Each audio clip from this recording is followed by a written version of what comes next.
बिस्मिल्लाहिर्रहमानिर्रहीम, अस्सलाम वालेकुम। मैं आपका मेज़बान समी इब्राहीम और आप हमारा सोशल मीडिया देख रहे हैं। आज 20 जून हफ्ते का दिन और रात है इस वक्त इस्लामाबाद में। मैं आपसे मुखातिब हूँ।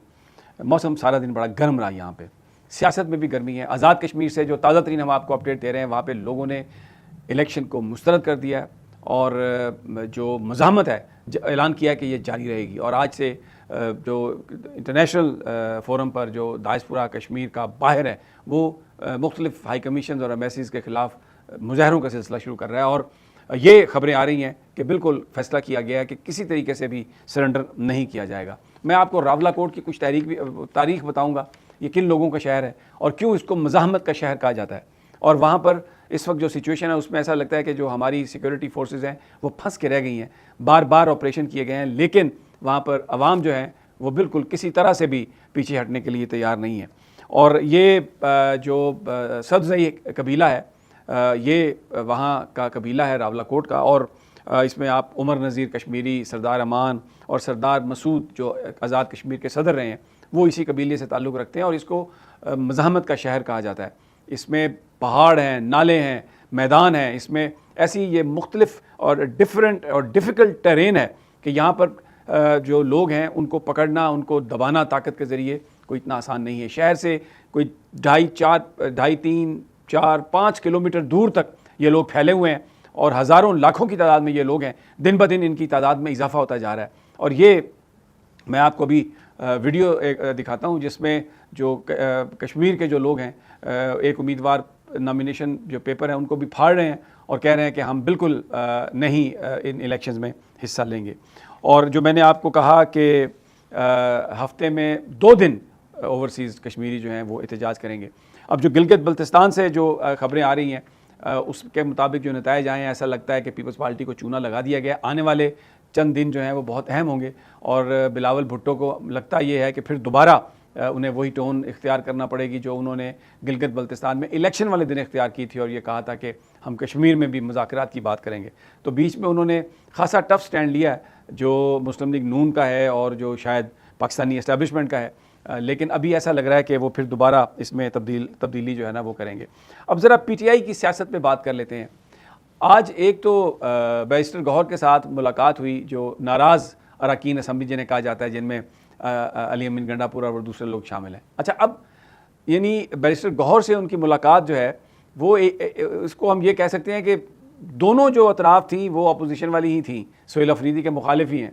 ये वो लोग हैं जो चाहे बैरिस्टर गौहर हों चाहे अली अमीन गंडापुर हों, ये जो इनके एक्शंस हैं उसमें उसने हमेशा जो तहरीक इंसाफ की तरफ से मज़ाहमत की बात है उसको नुकसान पहुँचाया। और अपनी ऑफ द रिकॉर्ड गुफ्तगू में चाहे वो बैरिस्टर गौहर साहब हों चाहे अली अमीन गंडापुर साहब हों, उन्होंने हमेशा ये तासुर दिया कि बस ये जो सारा मामला है ये इस तरह हल नहीं हो सकता जैसे हल करने की कोशिश की जा रही है। ये बातचीत से होगा और गुफ्तगू से होगा और हमें गुफ्तगू करने की इजाज़त दी जाए और हम ये सब कुछ कर सकते हैं। यानी वो अपने आप को कंप्रोमाइज़ के लिए वो कर चुके हैं, वो कंप्रोमाइज़ के लिए तैयार हैं। और उनकी ख्वाहिश ये है कि जो पार्टी के दूसरे लोग हैं जो अमलन तो उनके एक्शन ऐसे हैं कि जिससे कोई भी हुकूमत को ख़तरा नहीं है, लेकिन कम अज़ कम ऑन रिकॉर्ड उन्होंने कंप्रोमाइज़ नहीं किया, तो ये चाहते हैं कि ये भी हो जाए। तो आज उनकी मीटिंग की खबरें और इससे क्या आप नतीजा अख़ज़ कर सकते हैं। वैसे पिछले 2-4 दिनों से अगर आप देखें, 5 दिनों से, तो आपको बैरिस्टर गौहर असम्बली में बड़ी ज़रा सख्त तकरीरें करते हुए नज़र आ रहे हैं।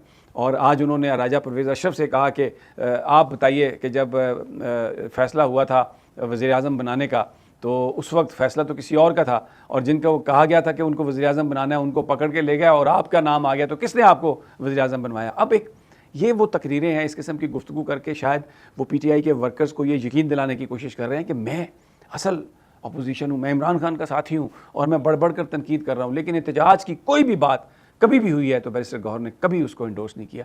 तो ये वो जो नाराज़ अरकान का बैरिस्टर गौहर से जो मीटिंग है वो बेसिकली एक ग्रुप ऑफ नाराज़ अरकान met with another leader of नाराज़ ग्रुप। तो ये उसकी इससे ज़्यादा कोई वो हैसियत नहीं और यही एक अवाम को चकमा देने की बात है।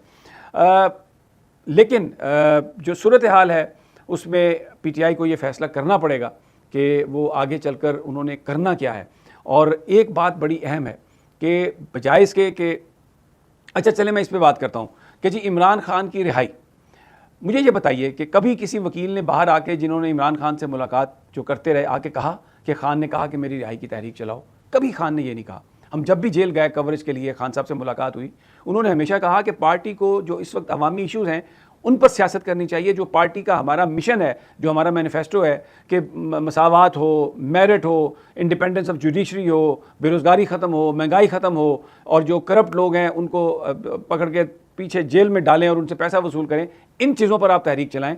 कभी ये नहीं कहा कि मेरी रिहाई के लिए तहरीक चलाओ। उन्होंने कहा कि अगर अदालतें इंसाफ देना शुरू कर गई, वो कहते थे तो मैं रिहा हो जाऊंगा, मेरी रिहाई को छोड़ो। मैं कभी ये नहीं कहता कि तुम ऐसा करो, लेकिन यहाँ पर ये जो लीडरशिप है, क्योंकि कंप्रोमाइज़ है, अवाम को गुमराह करने के लिए इन्होंने हमेशा यही कहा इमरान की रिहाई की तहरीक, और अब हुकूमत को मौका दिया कि वो हमेशा कहें कि जब भी कोई बात होती है तो ये इमरान खान की रिहाई की बात करते हैं। जो असल इश्यूज़ हैं जिन पर तहरीक इंसाफ बनी, जिन पर इमरान खान जेल गए एब्सोल्युटली नॉट कहने पर, और उन्होंने पाकिस्तान में मेरिट की बात की और कहा कि हर इदारा आइन और कानून के तहत अपनी हदूद में रहकर बात करे, उसके लिए तो ये पार्टी की क़यादत कोशिश नहीं कर रही। अगर ये उसके लिए कोशिश करे, अवामी इश्यूज़ पर एहतजाज करे, तो लोग आएँ, लोग कश्मीर में आ गए, लोग गिलगित बल्तिस्तान में आ गए, लेकिन यहाँ पर इसलिए नहीं आए कि ये इश्यूज़ पर बात नहीं करते, और ये कंप्रोमाइज़ है, लोगों को पता है, दैट इज़ द रीज़न।